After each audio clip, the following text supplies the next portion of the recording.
हम आज prime minister house Islamabad में मौजूद हैं और यहाँ पे दुनिया भर से सरबराहान मुमलिकत आते हैं और ये पाकिस्तान की इज़्ज़त है कि उनको दिखाया जाए कि तोशे खाना के तहाइफ़ को किस तरह यहाँ पर डिस्प्ले किया गया है। वज़ीर-ए-आज़म शहबाज शरीफ साहब ने अपनी साबका रिवायात को कायम रखते हुए शफाफियत और आला ज़रफ़ी की मिसाल कायम की है कि तोशा खाना के तहाइफ़ वज़ीर-ए-आज़म हाउस की राहदारियों में उनको डिस्प्ले किया गया है। यहाँ पे साबिक़ वज़ीर-ए-आज़म इमरान खान को जो सऊदी वलीअहद की तरफ से तोहफ़ा दिया गया था, उसी तरह का एक तोहफ़ा शहबाज शरीफ साहब को दिया गया है और वो डिस्प्ले पे मौजूद है, जिसमें एक घड़ी है, पेन है, तस्बीह है, कफलिंग्स हैं और एक रिंग मौजूद है।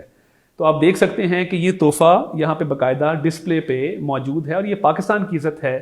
कि जो गुजरते हुए लोग हैं वो उसको देख भी सकते हैं और इससे शफाफियत भी इंश्योर होती है। इसके साथ साथ अगर मैं आपको आगे दिखाऊं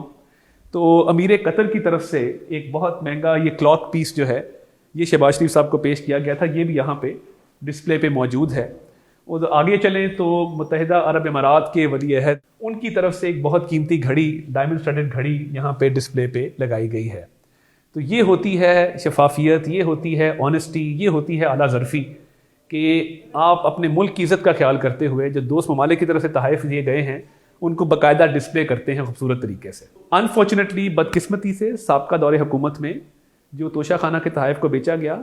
ये एक बदतरीन फेल था जिसकी मिसाल पाकिस्तान की तारीख में नहीं मिलती और रूल्स के अंदर भी गुंजाइश नहीं है। रूल्स के अंदर गिफ्ट्स को रिटेन करने का जो है वो प्रोविज़न मौजूद है कि आप उनको एक कीमत अदा करके घर ले जा सकते हैं, आप उनको बेच नहीं सकते। तो रियासत मदीना के दावेदार,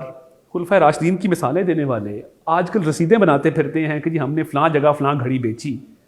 ये मैं समझता हूँ कि पाकिस्तान की इज़्ज़त पे आँच आई और आज भी जब उनसे जवाब मांगा जाता है तो उनके पास मनी ट्रेल नहीं है, उनके पास कोई जस्टिफिकेशन नहीं है, कोई जवाज़ नहीं है, आएँ बाएँ शाएँ, कभी एक बहाना कभी दूसरा बहाना। ये बहुत अफसोसनाक है, ये नहीं होना चाहिए था। और मैं समझता हूँ कि जिन्होंने घड़ियाँ बेची, जिन्होंने ये तोशा खाना के तहाइफ़ जो हैं वो सरे बाज़ार बेचे, उनको जवाब देना होगा, उनके पास कोई जस्टिफिकेशन नहीं है।